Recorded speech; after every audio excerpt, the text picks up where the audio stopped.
Então, boa tarde. Hoje nós vamos conversar um pouquinho sobre a abordagem das arboviroses na atenção básica.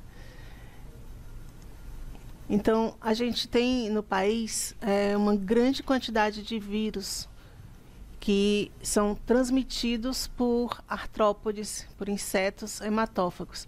Então, eles são em mais de 545 espécies, e dessas 545 espécies, 150 causam doença em humanos, né, e em outros animais de sangue quente. E pertencem a 5 famílias de vírus. Então, a família Bunyaviridae, a família Togaviridae, a família Flaviviridae, a família Reoviridae e a família Rabidoviridae. São as famílias responsáveis por esses arbovírus. Então, dentro da família Flaviviridae, o vírus principal é o vírus da febre amarela, mas nós temos ainda mais o vírus da dengue, né? O Zika vírus, o vírus do oeste do Nilo. Na família Togaviridae, o representante principal é o chikungunya, né? Mas nós temos outros circulando no Brasil. E na família Bunyaviridae, o vírus Oropouche é o representante principal. Então, por que é que a gente está tendo esses vírus circulando no país, né? Então, os fatores que têm contribuído para isso são a modificação dos ecossistemas. Então, o crescimento urbano desordenado, globalização e expansão do comércio e alterações climáticas. A gente também tem tido um movimento muito grande da população. Então, a população tem se mudado, né, de um lado para o outro, por trabalho, por estudo, por lazer. Então, depois das facilidades de transporte, então esses movimentos da população ficaram maiores. A gente tem tido também movimentos involuntários da população, então, por desastres naturais, por guerra. E tem os refugiados também que têm se mudado em grande quantidade do seu país de origem para outras áreas, né? E ainda mais, a gente ainda tem o aquecimento global, que contribui reduzindo o tempo de desenvolvimento da larva, né, o que aumenta a população de adultos.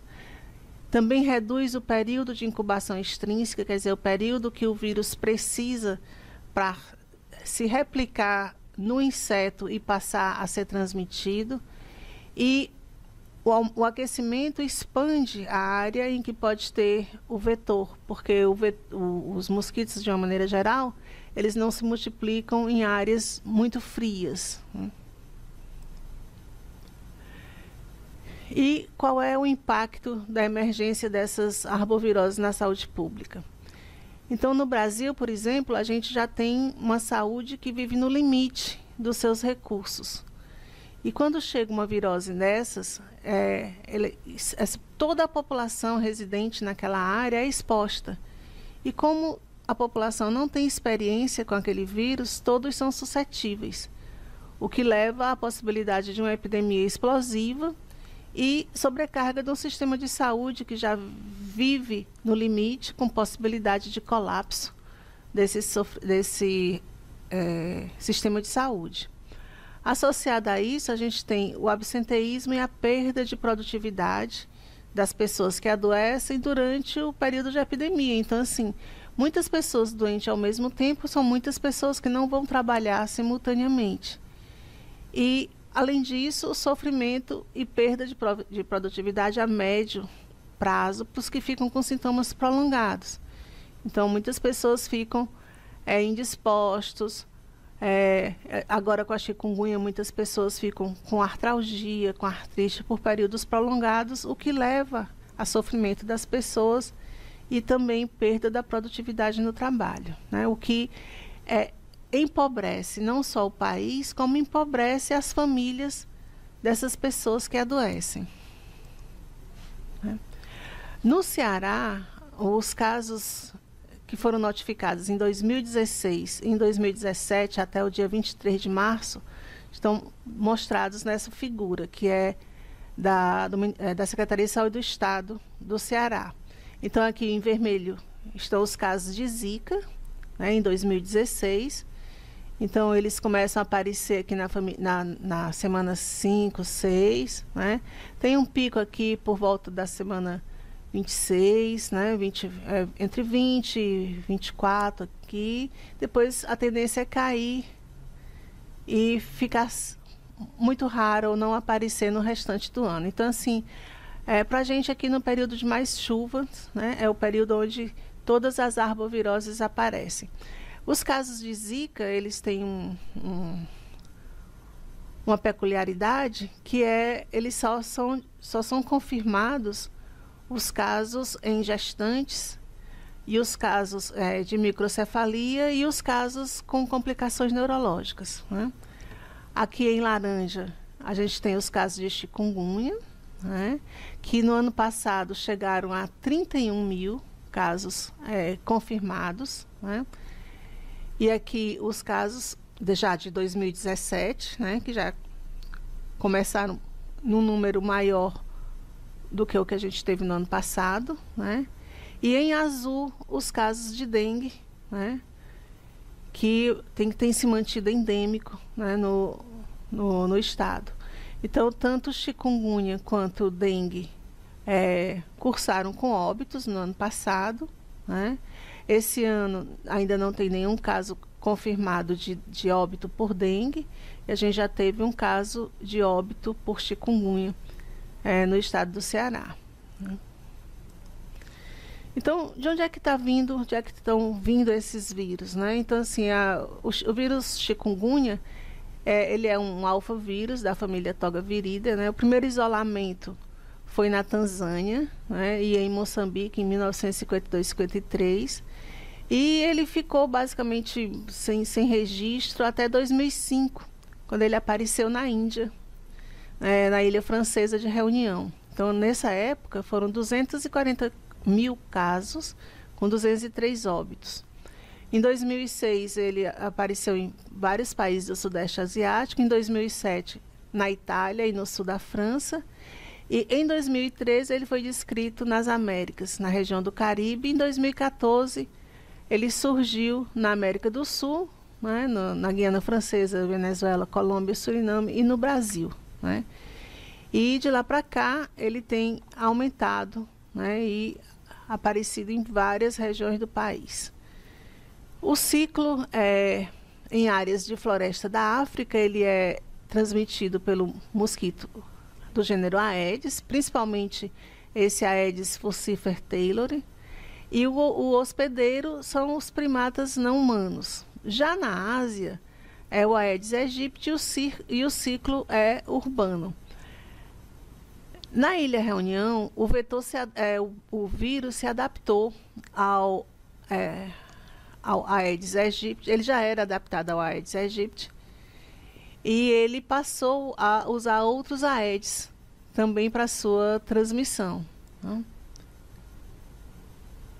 Quais são as manifestações clínicas? Febre alta, artralgia, cefaleia, náuseas, vômitos. Os casos mais graves com manifestações neurológicas, e um percentual se mantém por algumas semanas ou meses com artralgia, né? O que o Ministério da Saúde considera um caso suspeito de chikungunya? Febre de início súbito, maior do que 38 graus centígrados e meio, artralgia, ou artrite intensa de início agudo, não explicado por outras condições, em uma pessoa residente ou que tenha visitado áreas endêmicas ou epidêmicas nas últimas 2 semanas, antes do início dos sintomas, ou que tenha vínculo epidemiológico com caso confirmado. Então, febre, artralgia ou artrite de início súbito em uma pessoa que visitou ou mora numa área endêmica, né? Ou então que tenha vínculo epidemiológico com o caso confirmado. Zika. O Zika vírus é um flavivírus. Ele foi isolado em 1947 de macacos, né, nessa floresta de Zika, em Uganda, na África. E depois foram feitos isolamentos em humanos da África, né? Então, na Nigéria, no Egito, na Tanzânia e em vários países, e também na Ásia, na Índia, na Malásia, na Tailândia, na Indonésia, né? Em 2007, foi descrito um surto na ilha Iap, na Micronésia, que é no Oceano Pacífico. Em 2013, teve uma epidemia na Polinésia Francesa, né? Também na Oceania, né? Mas também houve circulação do vírus no continente asiático e africano. E em 2015, ele foi encontrado no Brasil, né? Inicialmente na Bahia, no Rio Grande do Norte, depois Rio de Janeiro, São Paulo, e depois se disseminou para os outros estados do país. O vetor é do gênero Aedes, principalmente o Aedes aegypti, e o período de incubação de 3 a 12 dias. Né? As manifestações clínicas são febre, a febre é mais baixa do que na chikungunya e no dengue, né? Artralgia, mialgia, cefaleia, chama atenção a conjuntivite que não tem secreção. O exantema é bem frequente, geralmente começa junto com a febre, e inicialmente se pensava que não tinha nenhum tipo de complicação, que era uma virose totalmente benigna, mas depois se viu associação com síndrome de Guillain-Barré, e a maior preocupação da infecção pelo Zika vírus é a microcefalia e as malformações do bebê, né? Então, para o Ministério da Saúde, um caso suspeito de Zika é uma pessoa que tem uma doença febril aguda, que é autolimitada, que dura de 3 a 7 dias, geralmente sem complicações graves. O paciente com suspeita de Zika vírus apresenta exantema, máculo papular pruriginoso, acompanhado de 2 ou mais dos seguintes sintomas: febre, hiperemia conjuntival sem secreção, prurido, poliartralgia ou edema periarticular. A febre amarela, que é das arboviroses, uma das mais temidas, uma das mais conhecidas, né? No Brasil, a gente já teve epidemias de febre amarela, mas o último caso de febre amarela urbana que a gente teve no país foi em 1942, né? Então, em Sena Madureira, no Acre, né? Então, foi feito um trabalho muito grande de erradicação do Aedes, além da vacinação, né? Em 1958, foi considerado erradicado o Aedes aegypti, né? Em 1967, ele reapareceu. E em 1973, ele foi considerado erradicado novamente. Só que em 1976, ele foi visto, né? Ele reapareceu em Salvador, e a partir daí ele se disseminou, né? Pelo país, né? Em 2007, a gente voltou a ter febre amarela silvestre no Brasil. A gente nunca deixou de ter, mas eram casos isolados, né? Em 2007, a febre amarela silvestre passou a ser mais frequente, e com essa quantidade de Aedes disseminado no país, a preocupação com a febre amarela se tornou maior, porque como o vírus da febre amarela é transmitido pelo Aedes aegypti, a grande preocupação é a reurbanização da febre amarela. Então, o vírus é um flavivírus, né? Na febre amarela silvestre, o mosquito é um Haemococcus ou Sabetes, né? Então não é Aedes. Então, na floresta, os primatas não humanos são os hospedeiros principais. Os mosquitos vetores picam esse hospedeiro principal, se infectam e transmitem de volta para o hospedeiro. Aí o ciclo silvestre se limita a Haemococcus, primatas, Haemococcus ou Sabetes, e fica aqui. Quando o homem invade a floresta, ou porque ele vai trabalhar, ou porque ele corta a floresta por algum motivo, ou por lazer, né, o homem passa a ser infectado. Então, quando ele se infecta aqui ainda na floresta, ele, embora seja um humano, ele continua sendo ciclo silvestre, né? No entanto, o homem pode vir com o vírus da febre amarela circulando, né, para as áreas aonde tem a Aedes aegypti e o Aedes aegypti picar essa pessoa infectada e a partir daí ele passar a transmitir o vírus para outras pessoas. E aqui fecharia o ciclo urbano. Então, embora a gente tenha muitos casos de febre amarela sendo diagnosticados nos últimos anos, a gente não tem o ciclo urbano, né, acontecendo no Brasil nesse momento. Isso é uma grande preocupação, mas a gente ainda não tem, né, não tem casos de febre amarela urbana comprovados no Brasil, né. É um risco que a gente tem que ter o cuidado, né, de evitar essa contaminação a partir do homem para o Aedes aegypti. Então, o vetor é o nosso Aedes aegypti conhecido, o hospedeiro passa a ser o homem na febre amarela urbana.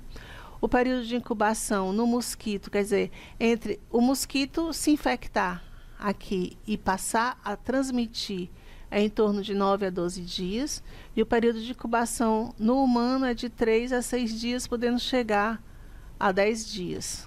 Né? O vírus da febre amarela também é um flavivírus. A febre amarela é uma doença febril aguda, com duração de até 12 dias. A gravidade é variável, então, assim, tem pessoas que são basicamente assintomáticas ou têm sintomas que lembram um resfriado comum, uma mialgia, uma febre baixa, mas os casos graves evoluem com insuficiência hepática e insuficiência renal, podendo evoluir para o óbito. Né? Para o Ministério da Saúde, um caso suspeito de febre amarela é aquele indivíduo que tem um quadro febril agudo, né, até 7 dias.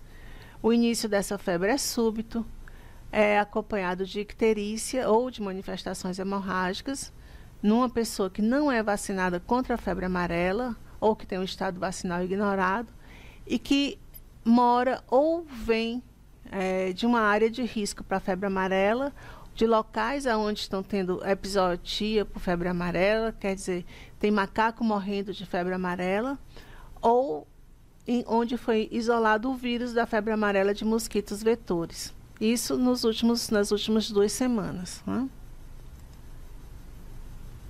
Para se confirmar o caso de febre amarela, do ponto de vista da saúde pública no Brasil, então, todo caso suspeito que apresente o isolamento do vírus, ou a detecção do genoma viral, ou a detecção de anticorpos IgM pelo ELISA, né, em pessoas que não são vacinadas, ou um aumento de 4 vezes ou mais nos títulos quando a técnica utilizada é hemaglutinação pareada. Quando o paciente vai a óbito, os achados histopatológicos compatíveis com lesão de febre amarela também confirmam o caso de febre amarela. Né? Então, além disso, um indivíduo assintomático ou oligossintomático, que é encontrado por busca ativa, que não seja vacinado e que apresente sorologia para ELISA, né, positiva ou positividade por outra técnica laboratorial, também é considerado um caso de febre amarela. Então, assim, tem um caso na área, né, e é feita busca ativa, né, de outros casos. Então, é colhido material para exame de laboratório e, se for positivo, esse também é considerado um caso de febre amarela. Né? Dengue, que é nossa conhecida de vários anos já, né? Então, dengue já se tornou uma doença endêmica, né? Então, um caso suspeito de dengue é um paciente que tenha febre, usualmente entre 2 e 7 dias, e 2 ou mais das seguintes manifestações: náuseas, vômitos, exantema, mialgia, artralgia, cefaleia, dor retroorbital, petequias, prova do laço positiva ou leucopenia. E toda criança que more ou que venha de uma área de transmissão de dengue, que tenha um quadro febril agudo entre 2 e 7 dias sem foco aparente, também é um caso suspeito de dengue. Né? Então, pelo que a gente viu até agora, é muito difícil fazer o diagnóstico com base na clínica e mesmo na epidemiologia. Então, para a febre amarela, que os casos estão acontecendo em determinadas regiões, tem uma epidemiologia mais ou menos definida, mas para dengue, para zika e para chikungunya, não, né? Então, assim, a gente sabe que a febre é muito mais intensa em dengue do que em chikungunya e, por sua vez, em chikungunya é mais intensa do que em zika. A mialgia é a mesma coisa, é mais intensa em dengue, média em chikungunya e menos intensa em zika. Exantema é mais frequente em zika do que em chikungunya e menos frequente em dengue, né? Artralgia pode não ter em dengue, né? É muito mais intensa em chikungunya e pode ter, né? Ou não em zika, né? A cefaleia é muito mais frequente em dengue do que em chikungunya ou em zika. A conjuntivite é mais frequente em zika do que em chikungunya, geralmente não tem em dengue. Discrasia sanguínea é mais frequente em dengue, né? Choque é mais frequente em dengue. Plaquetopenia também é mais frequente em dengue. Neutropenia é mais frequente em dengue. E linfopenia mais frequente em chikungunya do que em dengue. Mas, assim, o ser mais frequente não significa que um indivíduo que tenha febre, mialgia e artralgia tenha ou uma ou a outra, porque febre está presente em dengue, mialgia está presente nas três, artralgia está presente nas três, pode estar presente nas três. Então, isoladamente, num caso isolado, é difícil fazer o diagnóstico pela clínica. Você pode até suspeitar mais de uma do que da outra. Então, assim, paciente que tenha conjuntivite mais intensa, você vai pensar mais na possibilidade de zika. Se o exantema apareceu junto com a febre, você vai pensar mais na possibilidade de zika. Se tem um edema periarticular com muita artralgia, né, você vai pensar mais em chikungunya. Se é um paciente mais grave que chega em choque, você vai pensar mais em dengue. Mas isso é por frequência, não é uma coisa absoluta. Então, o diagnóstico, assim, além do quadro clínico e do epidemiológico, a gente vai ter que ver o laboratório, né? As sorologias são as formas mais frequentes de fazer os diagnósticos. Então, assim, sorologia para dengue, o ideal é que seja colhida depois do 5º, 6º dia de doença, que é quando vai ter anticorpos IgM em quantidade suficiente para serem detectadas, né? A sorologia para chikungunya também. Então, assim, colher as sorologias num tempo mais próximo do início dos sintomas pode dar falso negativo, né? Por ainda não ter uma quantidade suficiente de anticorpos para serem detectados. Para zika, a sorologia não costuma ser muito boa porque dá muita reação cruzada com as outras arboviroses, principalmente com dengue, que é o que a gente tem de mais frequente, né? Para dengue já está na rotina fazer a pesquisa de antígeno, né, do NS1, que aí você pode fazer precocemente, né? Fica um diagnóstico mais rápido, mais precoce da doença. E para zika, se faz o PCR, buscando o material genético do vírus, só que na rotina ele só é feito para gestantes, para bebês com microcefalia e para os casos graves em que se suspeita que a origem seja zika, né? Então, a confirmação dos diagnósticos vai ser por laboratório, embora num período epidêmico você possa ter com uma certa segurança poder dizer que é mais chikungunya, ou é mais zika, ou é mais dengue, mas a confirmação é laboratorial. O tratamento, ele continua sendo sintomático, né? Então, assim, não tem nenhuma droga, nenhum medicamento específico para eliminar o vírus, né? Nenhum deles, né? Então, tratamento com analgésico, antitérmico e hidratação. Então, assim, é muito importante quando chega um paciente com a doença febril aguda, né, você avaliar se ele é um paciente que está grave, né, ou não. Se o paciente tem sinais de choque, né, é um paciente que você vai mandar para a UTI e ele vai receber todos os cuidados que um paciente grave de UTI vai receber. Então, ele vai ser hidratado, ele vai receber sangue se tiver com sangramento, ele vai receber os cuidados de UTI, né?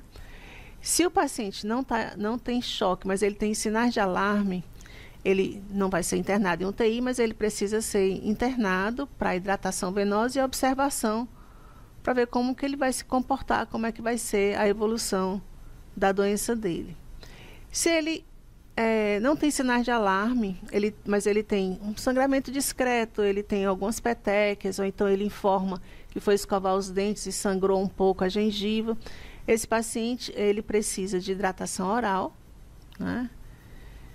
Ele precisa que se veja um hemograma, transaminase, ele precisa ser orientado sobre os sinais de alarme, ele precisa ser orientado que se surgirem os sinais de alarme, ele deve voltar para a unidade de saúde, ele precisa ser orientado que a febre vai demorar talvez até uma semana e que o dia que é mais importante em termos de complicação é o dia que passa, que ele para de ter febre. Quando ele parar de ter febre, ele ainda não ficou bom, porque essas doenças elas podem ser bifásicas. Então a pessoa passa por uma fase de muita febre, muito mal, mialgia, fica um dia que pensa que ficou bom e ele pode ter recidiva do mesmo quadro, às vezes com as complicações. Então, no dia que passa a febre, ele ainda não ficou bom, ainda precisa ficar em casa de repouso ou ir observar os sinais de alarme, né? E se é um paciente que não tem comorbidades, o paciente não tem sangramento nenhum, né, não tem sinal de alarme, a prova do laço é negativa, ele vai receber hidratação oral e, a critério do médico, vai ser solicitado um hemograma. Então, assim, se você está num período de uma epidemia muito grande, que o seu laboratório não está dando conta de fazer os hemogramas de todo mundo, você pode acompanhar só o paciente, porque se você vai pedir um hemograma para ver o resultado daqui uma semana, ele não vai lhe ajudar, né? Então, é melhor você deixar o hemograma para você ver no paciente que você vai precisar tomar decisão baseada naquele hemograma, e essa decisão é em poucas horas, né? Então, você vai pedir o hemograma para ver o resultado em algumas horas, não pode ser um resultado em vários dias. Então, você tem que ver como está a condição de infraestrutura do seu laboratório para que você tenha possibilidade de ajudar o paciente que realmente precisa de uma decisão mais rápida, né? De não sobrecarregar o laboratório. Então, devem ser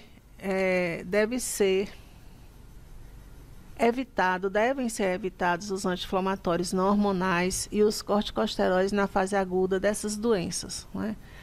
Então, deve ser evitado ácido acetil salicílico também, por conta de aumentar o risco de sangramento. Então, nessa fase de analgésico e antitérmicos, se usam dipirona e paracetamol, pode até alternar o uso de um e de outro, mas evitar anti-inflamatórios, sejam eles não hormonais, sejam eles os corticosteroides.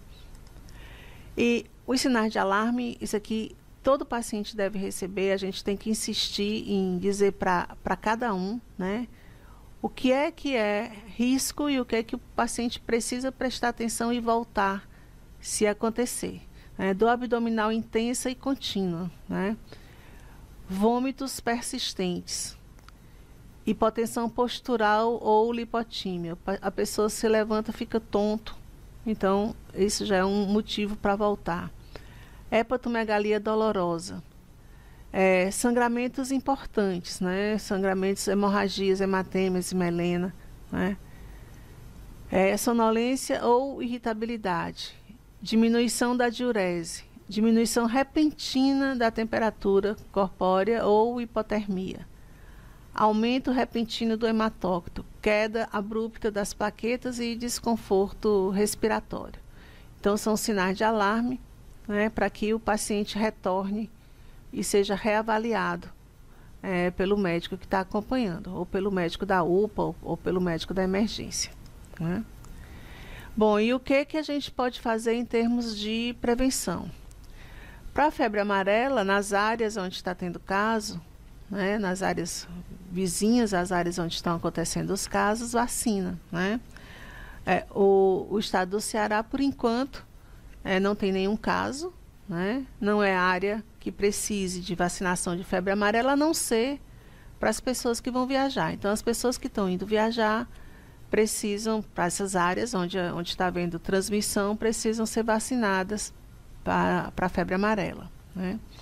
As pessoas que vão ficar aqui mesmo, por enquanto, não tem nenhuma indicação de vacina. Vacina para dengue, tem uma vacina no comércio, né? Não faz parte do programa de saúde pública. É uma vacina que promete em torno de 50% de efetividade, né? E tem uma vacina da Fiocruz que está sendo testada, né? Ainda não tem resultados definitivos de qual vai ser a proteção dessa vacina. Por enquanto, o que tem sido visto é que ela é bastante segura, não está tendo nenhum tipo de problema maior com as pessoas que estão tomando a vacina, mas ainda em fase de teste, né? E o controle do vetor, né? O controle do vetor, esse vetor que a gente comentou que tinha sido erradicado do país, né? E que agora ele está presente em basicamente todos os municípios, né? É um controle que a gente não tem conseguido alcançar de forma adequada, né? Nós temos uma quantidade muito grande de criadouros, tanto ambientais quanto domiciliares, né? Então precisa de um movimento maior, né, de cada um de nós como população, não deixando o vetor ter criadouros dentro da nossa casa, dentro do nosso local de trabalho, e um movimento nosso também de conscientização das outras pessoas, para que as outras pessoas também não tenham esse criador em casa, porque como o mosquito, ele é um mosquito que tem uma autonomia de voo pequena, mas ele consegue se deslocar, né? E eu posso até não ter o criadouro na minha casa, mas na vizinhança tem, e eu posso terminar sendo picada por um mosquito infectado, né? E não só na minha casa, como no meu local de trabalho, que como é um mosquito com hábitos mais diurnos, ele pode contaminar, né? Ele pode transmitir a doença não só em casa, mas também nos locais de trabalho. Então, isso é uma outra preocupação que cada um de nós tem, de tornar o nosso ambiente, nosso local de trabalho, um local saudável, né? Associado a isso, os criadouros do quintal, os criadouros da rua, né? Aquele lixo que é esquecido, que é deixado, que também precisa ser eliminado, né? Então, essas noções todos nós já temos, a gente precisa só pôr em prática. Como o mosquito leva uma semana para passar de ovo a adulto, em torno disso, 7, 10 dias, é preciso que uma vez por semana a gente olhe esses criadores. Como é esse olhe esses criadores? Então, por exemplo, tem um aparelho sanitário que não é utilizado, ou que é muito raramente utilizado. Então, ele tem que receber pelo menos uma descarga por semana, né? Para que as larvas que porventura estivessem lá possam ser eliminadas, jogadas para o esgoto, né? Aquele depósitozinho que fica embaixo do gelágua para coletar as gotas de água que a gente deixa escapar, ele também tem que ser limpo, né? Uma vez por semana. Bandejas, aquelas geladeiras que tem aquela bandeja atrás, embaixo, para quando descongela, coletar aquela água. Aquilo ali também tem que ser limpo, né? Aquela água tem que ser jogada fora uma vez por semana, né? Então, são coisas que estão dentro de casa, que podem ser criadouros de mosquito, além das calhas, além da caixa d'água, além das cisternas, que precisam também ser desobstruídas, que precisam ser as cisternas e as caixas d'água precisam ser hermeticamente fechadas para não deixar que o mosquito entre e nem que saia depois que ele se transforma de larva em adulto. Para a zika, né, para as gestantes, também ainda tem um detalhe que é evitar o contato com o vetor, né? Então, uma das preocupações das gestantes é o que fazer para ela não ter zika, né? Então, assim, se for possível, né, telar as janelas e as portas, né? Se está num lugar onde tem uma quantidade muito grande, para impedir que esse mosquito entre na área onde essa gestante fica, a maior parte do tempo. Manter as portas fechadas, e aí, assim, num clima quente como o nosso, o ideal é que o local tenha ar-condicionado para poder ficar fechado, né? Usar repelente de inseto, né? E quando for se expor em outras áreas, usar mangas compridas, usar calças compridas, usar meias, então deixar a menor quantidade possível de pele exposta ao mosquito, né? Então, essa época do ano é uma época onde a gente tem muitos casos. Então, assim, até o final do período das chuvas, que em geral até maio, início de junho, a gente tem esse aumento da transmissão das arboviroses. A gente tem que ter esses cuidados maiores, né, com os criadouros, esses cuidados maiores com a transmissão da doença no nosso estado, né, e no nosso país de uma maneira geral, né. Então, as principais referências para essa apresentação foram essas, né.